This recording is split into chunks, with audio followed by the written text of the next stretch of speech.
Okay, so welcome back to the channel, guys. It's been a little while again, hasn't it? So lots and lots gone on, which is good for you guys. Bring you lots of stuff to talk about. So here we have, these arrived today. These are the fuel rails that I'm going to be running. They're from Australia. The company don't pay me to talk about them, so I'm not going to, but there's not too many companies in Australia that make fuel rails, so it narrows it down. Very, very happy. AN6 fittings. They come with all the adapters to adapt to Bosch standard 14mm injector, all the smaller ones to the factory housings. So these are the adapters that go on the injectors, and if I take this off here, look, there you go. So I've got a O-ring here. I'm not quite happy with the O-ring seal quality. It's not very strong, so I've been upgrading O-seals as I go to give a much better friction fit. Now when they do bolt down, my goodness, these things are very well made. They do bolt down with some force, and there is zero play in the injectors, so I'm not all that worried. But better to err on the side of caution. Again, there's plenty of textbook information on these things bursting into flames because of fuel leaks and things leaking on the fuel rail, so let's avoid that. So that's the fuel rail. There is the upper intake manifold, so I have my Aeromotive fuel pressure regulator on there, fuel line set up, everything's been deleted that needs to be deleted and blanked, and then things I've kept the idle speed control valve for cold start, just so you don't have to hold throttle and things like that when you first start it when it's cold. Just more of a comfort thing. So this is the hose here. Where are we? This is the hose here that goes for the coolant feed for the throttle body. Part of the removal and going single, when you do the oil line change, part of the oil line system has its own fixed coolant line, a hard line for the coolant. So when you delete the oil feed for the twin turbos, you lose coolant feed to this. So a little bit of hose, 3/8 fuel line, perfect, braided, solid as a rock. And then we'll come around here. Let's talk about the actual car. So there's the bumper.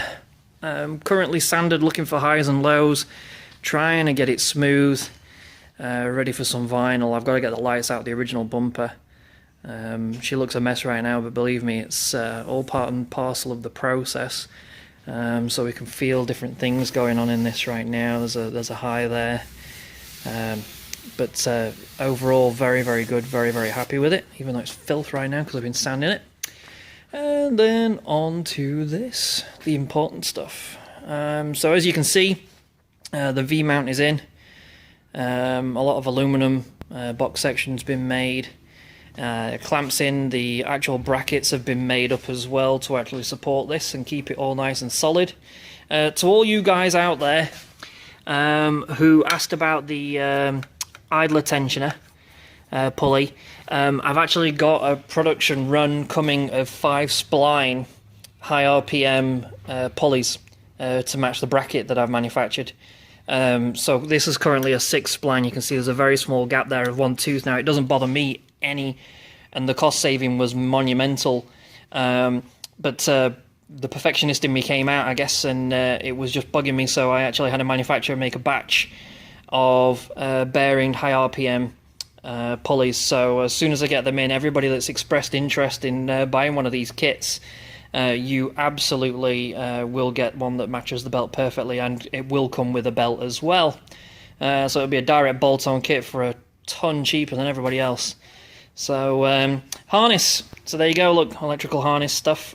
So I did the single turbo cut and peel back of the harness, so now we've got everything in there.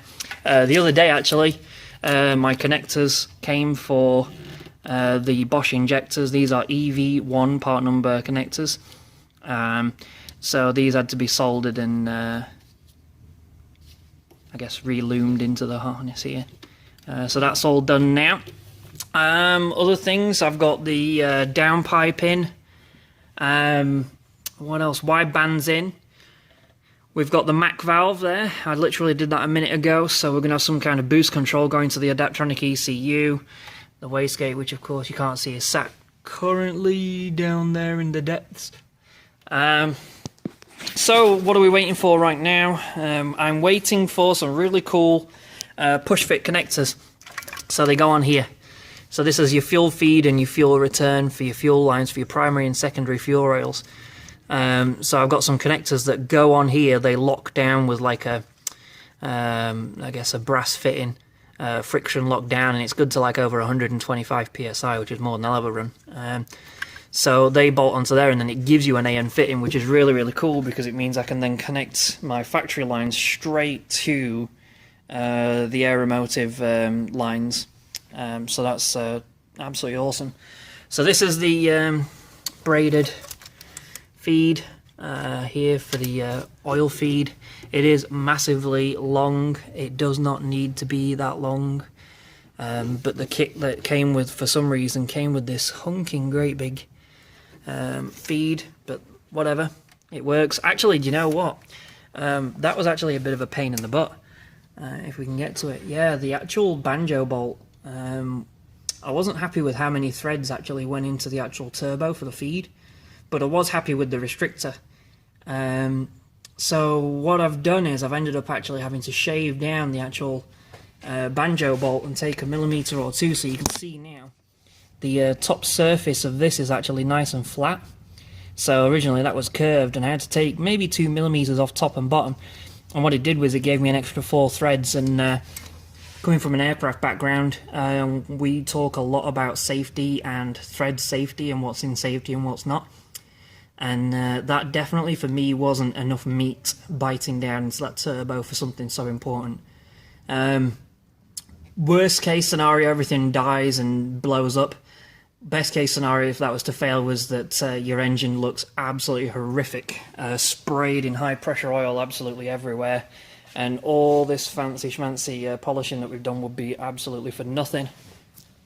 So what else? I guess that's it for now, guys. Engine wise, we are so close, but as always, please feel free to comment, and I will reply. Take care. Bye now.